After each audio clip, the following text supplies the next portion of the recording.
Hey y'all, I'm gonna go ahead and check on my compost setup here. I'm not an experienced compost maker by any means. In the past we've always bought and brought in our own compost, but in an effort to save money, and compost is a huge chunk of what we were buying, I'm trying to come up with ways to do it on my own. So I do the bokashi system, which seems to work really well. Basically, you're just fermenting vegetables. I'll throw in coffee grounds and eggshells as well, different fruits.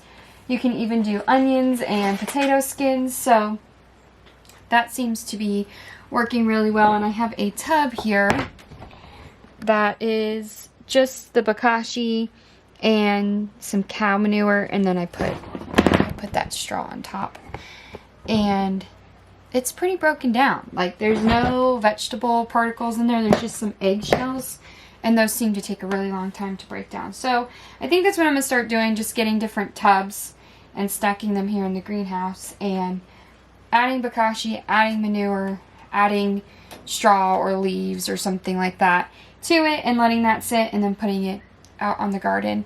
I did have a garbage can here, and I just don't think it works as well, because you can't, once you start piling it up, you can't get to the bottom, and you can't stir what's at the bottom, and then the bottom's your older stuff, and that's what you want before the top. So it just doesn't seem to work really well with what I've got going on, and I'm not strong enough to try to get the shovel down there and turn it up, so it just is what it is. So I'm just checking on everything again, because the last few nights have been pretty chilly, and I can already see on like my tomatoes there's some evidence of frost damage here, which it's okay. It'll all bounce back. I'm gonna pot these up and see if I can get them a little happier. The tomatillos are the same as well, so that's my goal for today. So potting up tomatoes is really easy. I sow mine thick in these little cups, and then when they get their first true leaves, so like, all my tomatoes look so sad. These little leaves right here start sprouting out. You can start separating them and potting them up.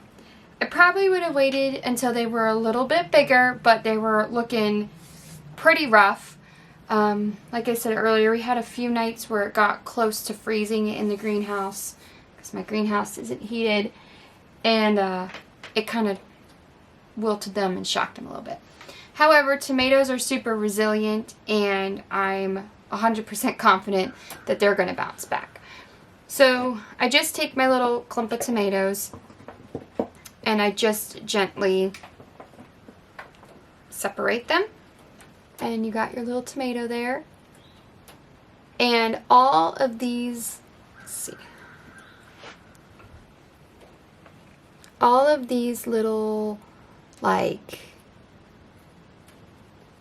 hairs on the tomato, those on the stem, those will be roots. So when you pot them really deep, you're helping those little fine hairs, which are roots, get the soil and water and nutrients they need, and those will spread out, and you will create a really good root system for your seedlings. So when they get planted out, they've already got a really good root system established. Tomatoes are very resilient. It takes a lot to kill them. Usually it's just cold for me. If you give them everything they need, they will grow so well. So I just filled this cup with about 3/4 of the way with soil, and I'm just making a hole with my finger, and I'm going to stick this down into that hole so that only really the leaves are showing. The entire stem is under the dirt, and then I'll just fill it back up with dirt. It's really simple. I go ahead and sow them thick in the cups rather than just individual seed trays. I find that it uses less dirt and it takes up less space. So now that my onions are going out, I'm making room for tomatoes, and it just kind of is this big cycle. So that's what I'm doing. I ended up with 2 trays, 64 plants, which is not going to be enough. I grossly underestimated what I was doing. And some of these are Amanda's. So I have some more started in the house on a warming mat. I just think, again, with the cooler weather, I just didn't get as good of germination as I was hoping. I should have, looking back, just went ahead and put the warming mat in the house, but at the time I just didn't, because I didn't think it was going to be good timing for all of that. But things are what they are, and that's all good. So we're just gonna turn and pivot, and we will still end up with a lot of tomatoes. I was aiming for about 100 plants, 120 plants, and I'm about halfway there, so that's okay. If I have to hold back some from the market, for us that won't be the end of the world. And I also have some tomatillo plants, so that will help cut down on the need for tomatoes, because I love tomatillos in salsa, so that is a good addition to the kitchen.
Planting my carrots, and I waited too long to do this.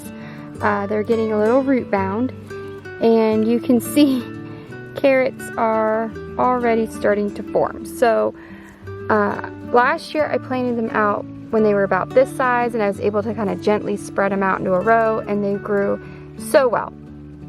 But this year they're just getting too big, and I don't want to disturb their roots too much and risk them getting too shocked and not growing.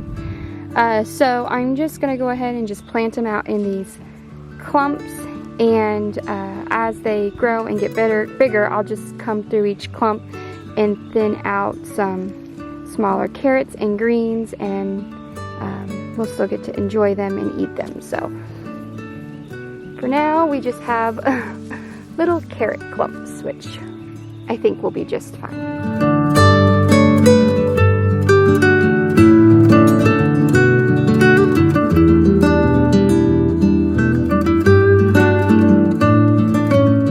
I also do this with my beets. I have just found that starting them off in a more controlled environment, even though the greenhouse isn't 100% climate controlled, I can keep them watered and a little happier than I could out here in the actual garden. I have found this to be the most successful way for me to grow beets and carrots here in our garden.